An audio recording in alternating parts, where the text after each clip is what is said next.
मिल पाता है उन चरणों का स्पर्शन जिनकी हित मित प्रिय वाणी करती है संतापोहनन।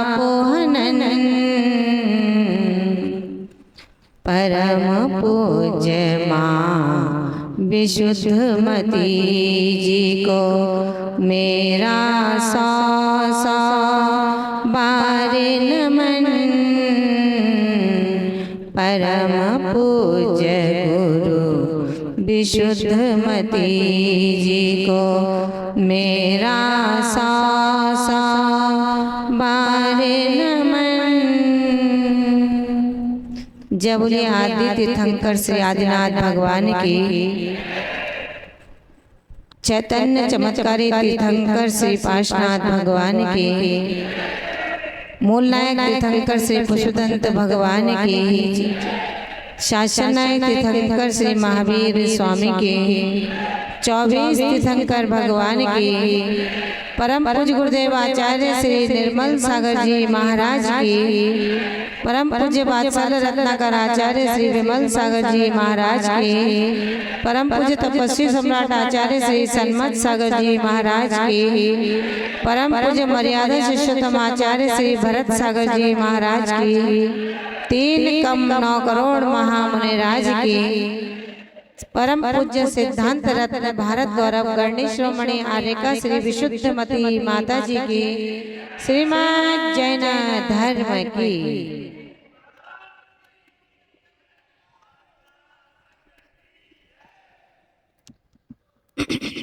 पूज्य माता जी के श्री चरणों में वंदना भी निवेदित करती हूँ। मंचासीन स्नेही आर्यका वृंद छुल्लकर वृंद, धर्म नगरी आवागढ़ के धर्म स्नेही भव्यात्माओं, मुझे लग रहा है कि सब कुछ तो वही है,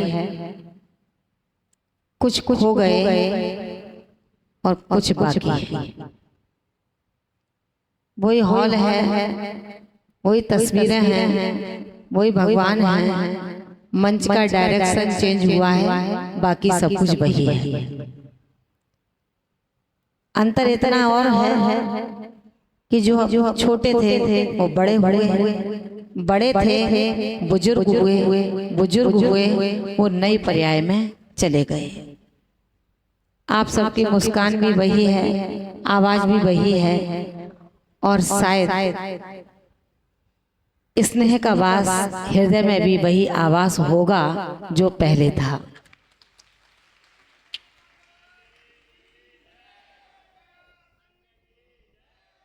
मुझसे सब कह रहे थे माता जी पहली बार जा रही हो, लेकिन मुझे नहीं लगा मैं पहली बार आई।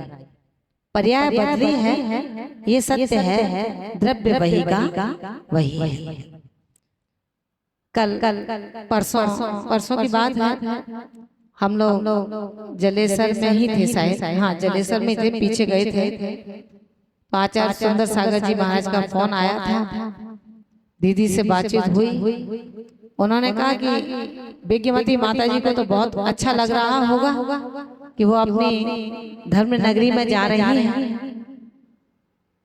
दीदी ने मुझे बताया तो मुझे लगा कि जब हम पहले गए थे तब भी हम उसी उल्लास के साथ गए थे, और जब हम एटा से वापस राजस्थान की ओर गए तब भी हमारे अंदर वही उल्लास था, और आज जब हम पुनः यहाँ पर आए हैं तो वही उल्लास है। अंतर सिर्फ इतना है, अंतर सिर्फ इतना है कि पहले हम देशव्रती के रूप में थे, आज हम महाव्रती के रूप में हैं। निश्चित तौर से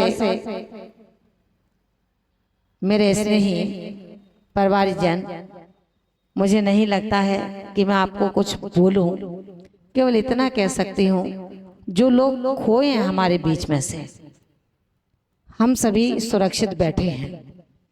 कितने दिन तक सुरक्षित हैं ये कुछ नहीं कहा जा सकता है। जैसे अचानक इतने लोग चले गए, मित्रों, कल हमारा भी नंबर आने वाला है। बस मुझे एक ही पंक्ति याद आती है, पहले भी इन पंक्तियों को मैंने शायद यहाँ पर सुनाया होगा, आज पुनः उसको दोहराती हूँ और आप सबको ये बताना चाहती हूँ कि आप सभी सावधान रहें। हम चोरों की गिरफ्त में हैं। वो चोर कब हमें लूट करके ले जाएंगे, इन चोरों से डर नहीं है जो सड़कों पर हमारा वैभव लूटते हैं। हम उन चोरों से डर है जो हमारे स्वभाव का वैभव लूट करके ले जा रहे हैं। उनसे बचने की हमें कोशिश करनी है। हमें उनके साथ नहीं रहना है, वरन उनका साथ हमें ऐसे छोड़ना है जैसे तीर्थंकरों ने, जिनवरों ने, भगवान ने उन दोषों को छोड़ा था और सिर्फ रखा तो गुणों को अपने चरणों में स्थान दिया था। मित्रों, हमें भी अपने जीवन में किसी से नहीं डरना है। किससे डरना है बंटी भैया? किससे डरेंगे? भगवान से नहीं डरना। भगवान से डरोगे तो कहां जाओगे? याद नहीं है अमरचंद दीवान जब जयपुर नरेश के साथ में वन प्रांतारों की पग बीढ़ों पर चलते चले जा रहे थे, उन्होंने देखा कि मेरा लक्ष्य मेरे आगे आगे भाग रहा है। अपने घोड़े को जयपुर नरेश ने तेज किया, उनका शिकार तेजी से दौड़ने लगा। जयपुर नरेश जो अहिंसा के प्रेमी थे, धर्म के स्वभाव को समझते थे, उन्होंने ललकारा उन शिकारी हिरणों को कि हे हिरण, तुम कहां भागते हो? रुको, ठहरो, कहीं मत जाओ। हिरण रुक जाते हैं। एक नहीं थे, झुंड था। रुक जाते हैं।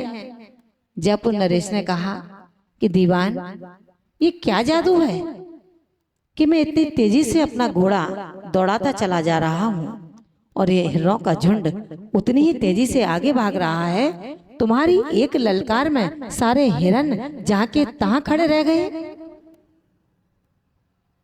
जयपुर नरेश के इस वाक्य का उत्तर देता है दीवान। उन्होंने कहा कि हे हिरणों, जब राजा ही रक्षक ही भक्षक बन जाए तो तुम भला कहां जाओगे? तुम्हें कौन बचाएगा? कौन है तुम्हारा पोषण करता जो स्वयं ही शोषण के लिए निकला हो? जब ये वाक्यांशों को जयपुर नरेश ने सुना, मित्रों, वहीं उनके चरणों में झुक जाता है और जैन धर्म के अहिंसक धर्म को स्वीकार कर लेता है।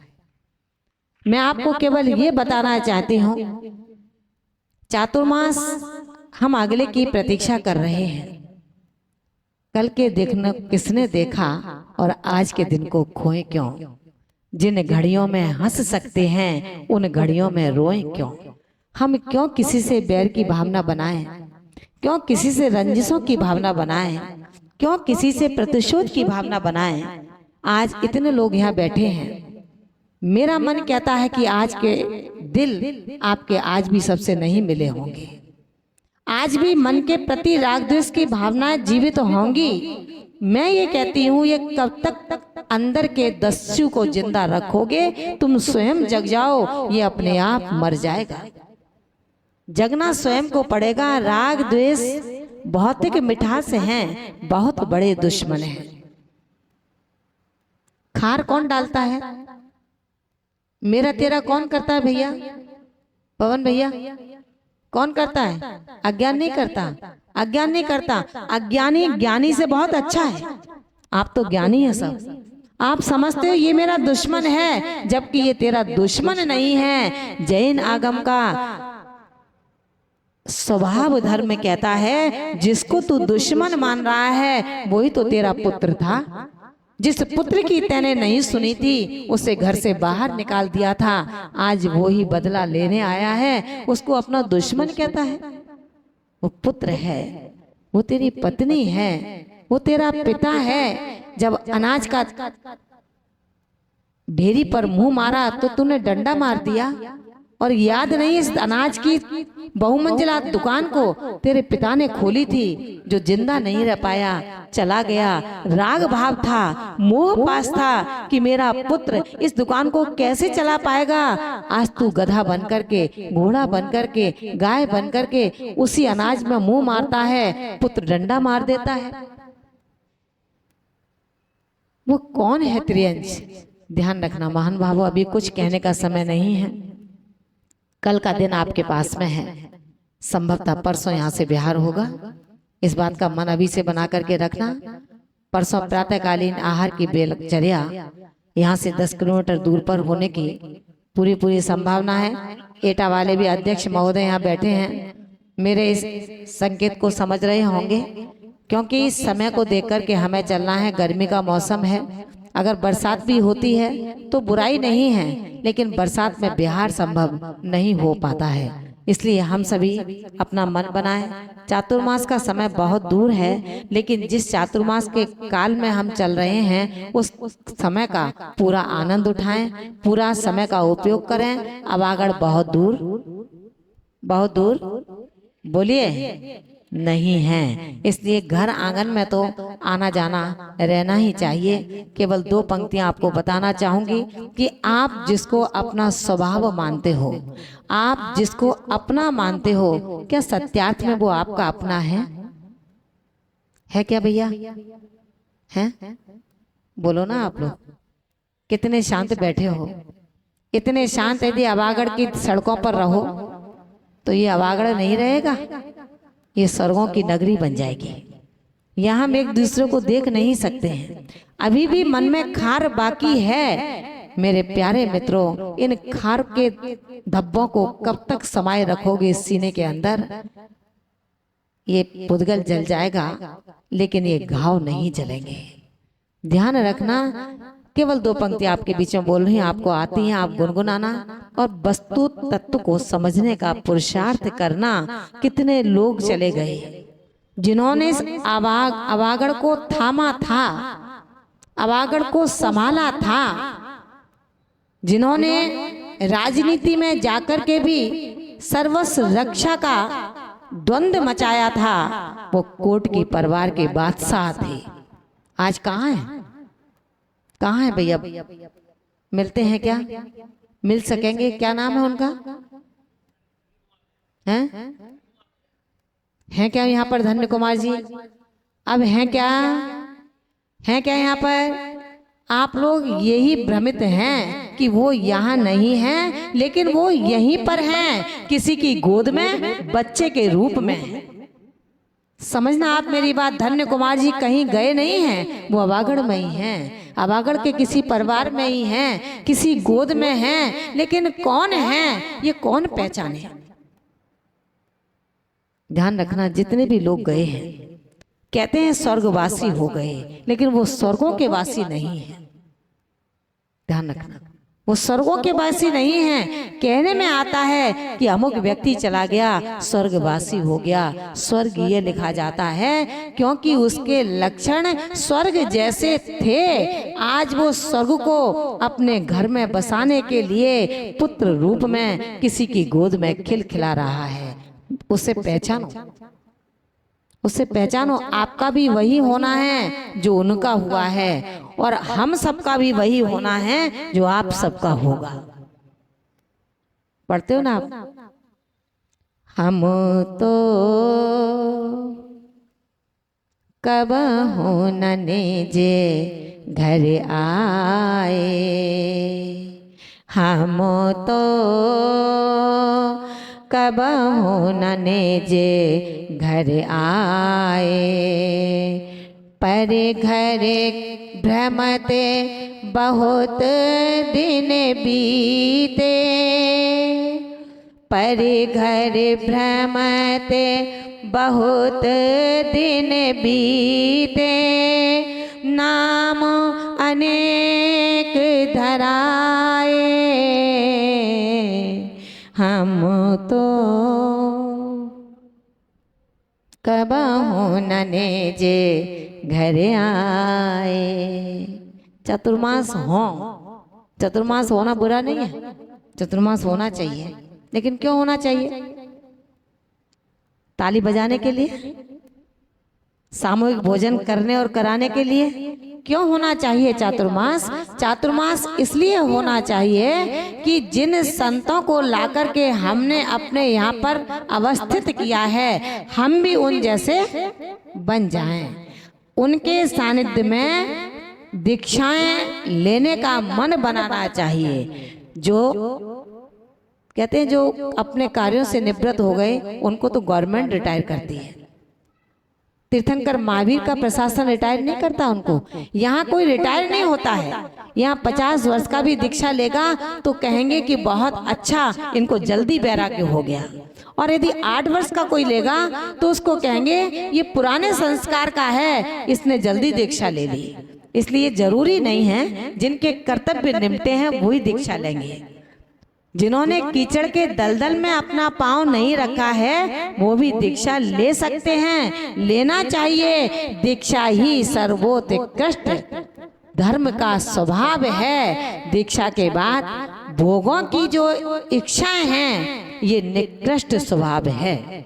अमृतचंद स्वामी पुरुषार्थ सिद्धि उपाय ग्रंथ के अंतर्गत कहते हैं कि सबसे पहला उपदेश मोक्ष मार्ग को अपनाना होता है। जब हमारा सामर्थ्य मोक्ष मार्ग पर चलने का न हो तब हम गृहस्थ धर्म को अपनाएं।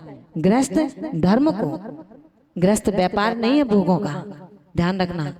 गृहस्थ व्यापार नहीं है, धर्म है। धर्म के साथ जिए। 6 आवश्यक प्रतिदिन करने योग्य हैं, हमको करना। कौन कौन करते हैं? 6 आवश्यक करते हो क्या भैया? देव दर्शन रोज करते हो क्या? कौन कौन नहीं करते हाथ ऊंचे करें। जो देव दर्शन प्रतिदिन नहीं करते हैं, प्रतिदिन नहीं करते हैं, हाथ ऊंचे करें। अच्छा, जो देव दर्शन प्रतिदिन करते हैं वो हाथ ऊंचे करें।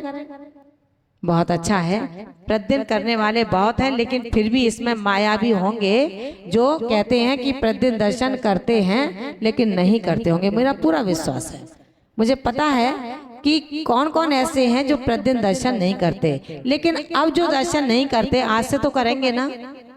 हाथ ऊंचे करें। कौन से आज से प्रतिदिन दर्शन करेंगे? कौन करेंगे आज से प्रतिदिन दर्शन? देखिए ये बनिया की क्वालिटी बैठी है यहाँ पर, ध्यान रखना।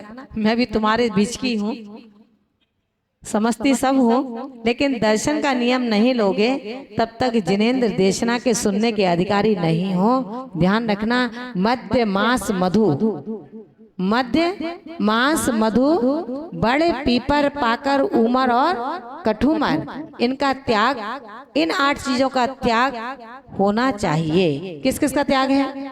इन 8 का हाथ नीचे कर लें। किस किस का त्याग नहीं है? नीचे हाथ कर लें। किस आपका नहीं है? जिनका त्याग नहीं है वो त्याग करें। जब 45 वर्ष के बच्चे थे आप लोग तभी आपका त्याग हो चुका है। आपको जैन इन्हीं 8 मूल गुण पालने से जैन घोषित किया जाता है। इसलिए आज जिनका याद नहीं है वो पुनः त्याग कर दें। मध्य मास मधु, मधु बड़े पीपर पाकर उमर और कठुमर, ये 8 मूल गुण, इनके त्याग करने के बाद क्या मिलता है? 8 मूल गुण का पालन हमें करना है। हर जैनी का ये नियम 45 वर्ष के बच्चे के रूप में जब होते हैं उसी दिन हो जाया करता है। नियम आप लोगों के 8 मूल गुण का। मांस खाना है क्या? मदरा पीना है क्या? हाथ ऊंचे करो फिर कि 8 मूल गुणों का हम पालन करेंगे। ये बड़े पीपर पाकर उमर फल नहीं मिलते खाने को अपने को, लेकिन जब नहीं मिलते हैं तो उनका दोष हम क्यों लगाएं? इसका त्याग करना चाहिए। इसमें असंख्यात जीव राशि रहा करती है जो आंखों से देखने योग्य है। अब इसमें अंजीर जो होती है, अंजीर की मिठाई आती है, कौन कौन खाते हैं? कौन कौन खाते हैं? आप जान करके नहीं खाते होंगे, लेकिन निश्चित रूप से जब मिठाई खरीदने जाएं तो ये जरूर पूछें कि अंजीर इसमें पड़ा है या नहीं पड़ा। यदि पड़ा हो तो उस अंजीर की मिठाई को नहीं लेना है। अंजीर की आइसक्रीम आने लगी है, अंजीर की आइसक्रीम भी अपने को नहीं खानी है, क्योंकि अनंत अनंत जीवों की हिंसा का वो कलेवर है जिसको हम बड़े स्वाद से सेवन करते हैं। इसे सभी हाथ उठा दें एक बार कि सभी लोग 8 मूल गुण का पालन, हाथ ऊंचे कीजिए, सबके हाथ ऊंचे हैं क्या? बोलिए एक बार, अष्टमूल गुण का पालन सभी नहीं करेंगे। नहीं, किसका करेंगे? बोलिए अष्टमूल गुण का पालन करेंगे। हम बोलते हैं अष्टमूल गुण का पालन, आप कहते हैं करेंगे। बोलिए, आप बोला पूरा। मध्य मास मधु, बड़े पीपर पाकर उमर कठुमर, इन 8 चीजों का जीवन पर्यंत के लिए त्याग है। त्याग है। 9 बार का अवसर करेंगे सभी। इस नियम को किसी को तोड़ना नहीं है। मधु का जहाँ शहद का जहाँ सेवन करने का अवसर आए, कोई डॉक्टर वैद्य बताएं तो उसके लिए शक्कर की चाशनी बनाइए और उसका सेवन करिए। लेकिन हमें शहद नहीं खाना है। एक शहद की बूंद में 7 गांव को जलाने के हिंसा का दोष लगता है। इसलिए अपने को कोई हिंसात्मक वस्तुओं का प्रयोग नहीं करना है। बस इतना ही कहकर अपने वाक्यांशों को यहाँ विराम दूंगी। कल प्रातःकाल आप पूज्य माता जी को यहाँ लेकर के आएंगे, क्योंकि आज माता जी चल करके आई हैं। उनका स्वास्थ्य थोड़ा सा नरम है, तो उनके यहाँ आने पर उनका पाद प्रक्षालन करेंगे हम सभी, और माता जी को शास्त्र भेंट करेंगे। पूज्य माता जी का मंगल आरती का कार्यक्रम रखेंगे। साथ में उनकी मंगल देशना हम सबको मिले, ये भगवान से प्रार्थना करेंगे। उनका अमृतमयी रसास्वादन आगम का जो हमें मिलेगा, वो जो कि अभी प्राय अत्यंत दुर्लभ है, उनसे लेने का प्रयास करें। सायकाल 3 बजे से स्वाध्याय का कार्यक्रम होता है, उसमें आप आकर के बैठना चाहें तो बैठ सकते हैं। 3 बजे से 5 बजे तक का चलती है क्लास। उसके बाद सायकाल आरती के बाद में पुरुष वर्ग का आर्य का प्रवास में सर्वथा निषेध रहेगा। महिलाएं केवल स्वाध्याय भैया वृत्ति के लिए आएंगी। सिर्फ 1 घंटे के लिए उनके लिए आने की छुट्टी है। उसके बाद में आप भी अपने घर पर आकर विश्राम करें और सभी को विश्राम करने का अवसर दें। इन्हीं भावनाओं के साथ में पुनः आप सभी के लिए तीर्थंकर महावीर स्वामी से प्रार्थना करती हूँ। वो परमात्मा आप सभी को असीम सौंदर्यता, चिरंजीवता, आरोग्यता और समृद्धता देता हुआ आप सबके प्रेम भाव को दिन दूना रात चौगुना वृद्धिंगत करे। देव शास्त्र गुरुओं के प्रति अमिट आस्था का केंद्र आपके हृदय में निरंतर प्रज्वलायमान रहे। इन्हीं भावनाओं के साथ दोनों हाथों को ऊंचा करेंगे एक बार और जयकारा लगाएंगे। जवले तीर्थंकर महावीर स्वामी की, परम पूज्य सिद्धांत रत्न भारत गौरव गणनी श्रोमणी आर्य का श्री विशुद्धमती माता जी की, श्रीमद् जैन धर्म की।